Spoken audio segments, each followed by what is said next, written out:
All right, Shalom. This is the brother Nahalia from the GMS Orlando camp.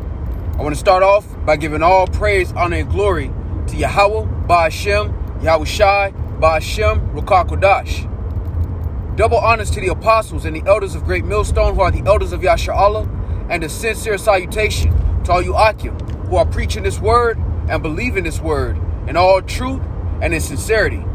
This is Philippians chapter 1 and verse 6, and it reads, being confident of this very thing, that he which hath begun a good work in you will perform it until the day of Yahweh Shai HaMashiach. All right, and this lesson in transit is based on, loosely based on a conversation me and the brothers had after camp yesterday, and many other conversations we have after camp. We always take something from it through the Spirit, or at least me personally, I always take something from our conversations on camera, through the work, and after camp, you know. And one of those things, takeaways, was the confidence, the expectation. Brothers go into this all the time, and it's a beautiful topic because we understand that Yahweh Shai Shai is preparing life abundantly for us. Now, the reason I'm doing this lesson is because a lot of times we allow the light affliction that we're going through to take us or distract us from the expectation that we have.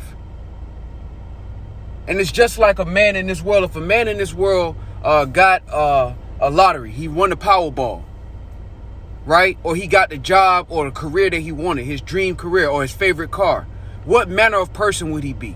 He would be pretty happy, pretty excited.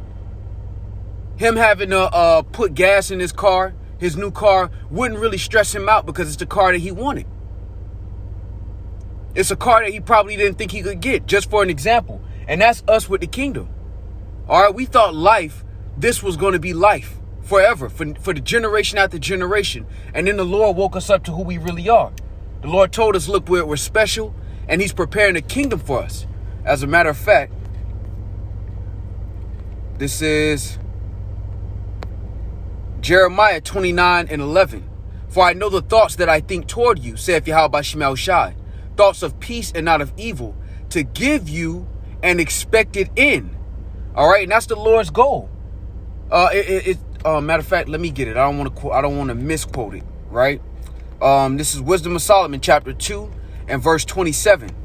All right, or excuse me, 2 and 22. As for the mysteries of Yahweh Shai Shai, they knew them not. Neither hoped they for the wages of righteousness, nor discerned a reward for blameless souls. For Yahweh Shai Shai created man to be immortal and made him to be an image of his own eternity. And we're about to return to that estate. Now, when you understand that you're about to return to that estate, what manner of persons ought ye to be? What should be your expectation? Because when you understand these things, if you really believe that these things are for you in your personal walk, that this is your expected end, so to speak, then the little things that we go through in this life, man, it shouldn't take us off course too much. We are in the flesh, so, and chastening is grievous at the moment. But then you have to remind yourself and snap back into reality through or snap back into your faith, your confidence. We're expecting great things that have never been seen on earth. Men flying, men mounting up as eagles. Eyes have not seen, ears have not heard what the Lord has prepared for them that love him. If we believe and expect a reward at the end of this, what manner of persons ought we to be, man? And I say this through the Spirit because there have been times, you know, even in my own personal walk, where I may get a flat tire, I may be late for work, you know, and then I have to snap out of it and realize this is small, this is petty. All of the little things that we go through, you know, it's grievous at the moment, but at the end of the day, the reward is far greater than the affliction that we're going through. And through the Spirit, I just wanted to go into this because, you know, me personally, you know, it happens. You know, you're in the flesh, you're trying to take care of certain things, and then certain things get in your way, and then you get frustrated, and then you snap back out of it, and you realize, why am I even stressing over this? Why am I even tripping off of this? If I believe that I'm going to live forever, why am I tripping off of these these little things that happen in this last life of affliction. And when I realized that through the Spirit, it put me back inside of my body, per se. Reminds me not to trip off of this. And then it reinforces the understanding that you never know what the Lord has protected you from by putting these certain obstacles in your way, man. So it's twofold. One is our expectations are far greater than the affliction that we're going through right now. Matter of fact, let's get it. I done quoted it a couple times. I got to get it.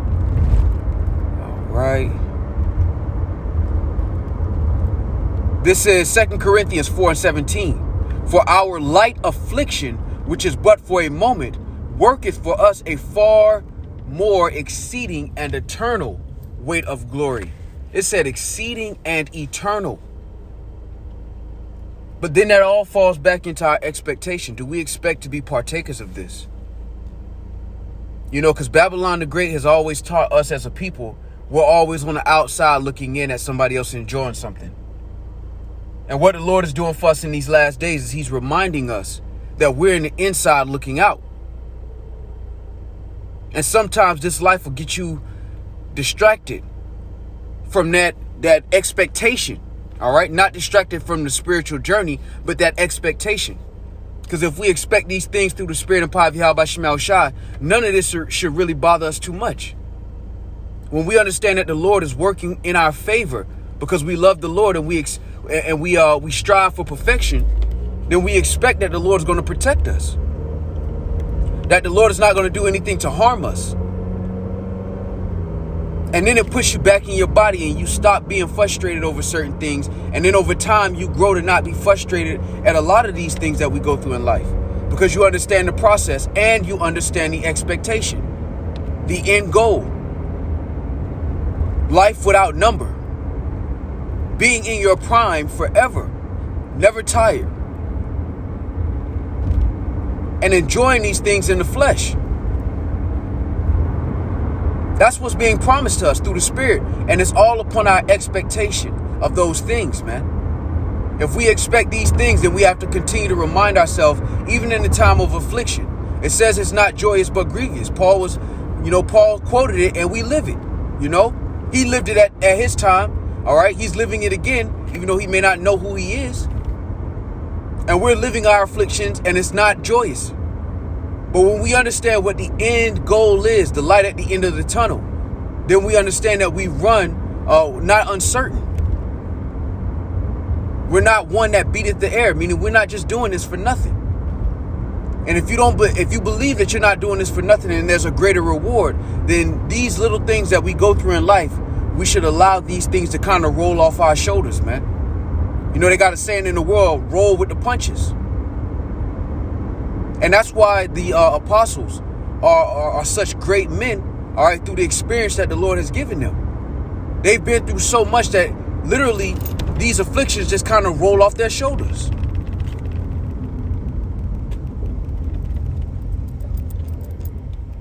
All right, and through the Spirit and power of Yahweh Shemel Shai, I just wanted to go into that because it was on my spirit, man.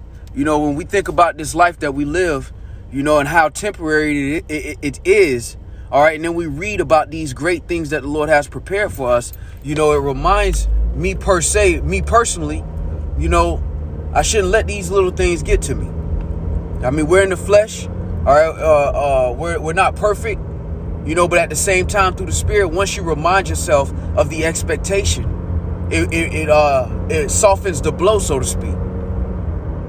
You don't know how you're going to be able to pay this bill and certain things happen. And then it's uncertain. And then you remind yourself, man, these things are small. We're not going to be thinking about a flat tire we caught on the expressway in the kingdom. Or that one electric bill that we're late on in the kingdom. Or the auto repair shop charging you a boatload of money to get your car fixed that set you back. We're not going to be thinking about these things in the kingdom. These things are going to be, man, you know what? It reminds me of this. And Salakia for stuttering and stammering. It's just my thoughts are running so quickly when I think about this through the Spirit because, man, we are we are promised great things, man. Like it says in Jeremiah the 29th chapter. An expected end, thoughts of peace. That's what the Lord is preparing for us. When the Lord told Esdras, paradise is prepared. A city is builded. Rest is allowed, man. Perfect rest is being prepared for us. This is Psalms 126:1. When the Lord turned again the captivity of Zion, we were like them that dream. Then was our mouth filled with laughter and our tongue with singing. Then said they among the heathen, the Lord hath done great things for them. And the point being is that we're going to look back at this and laugh. It's hard to believe on this side because the chastisement is so grievous because of these afflictions. But we're actually going to look back at this life and laugh, man. We're not going to be tripping off of that flat tire or that boss that keeps breathing down your neck. We're not going to trip off of none of it. It's going to be so small in comparison to everything we've gained through the spirit and power of Yahweh Shemel Shah, man. All right, so Lord willing, this was edifying. With that, I want to give all praise, honor, and glory to Yahweh, Ba'ashem, Yahweh Shai, Ba'ashem, Rakakodash. Double honors to the apostles and the elders of Great Millstone, who are the elders of Yasha Allah, and a sincere salutation to all you Akim, who are preaching this word and believing this word in all truth and in sincerity. Shalom.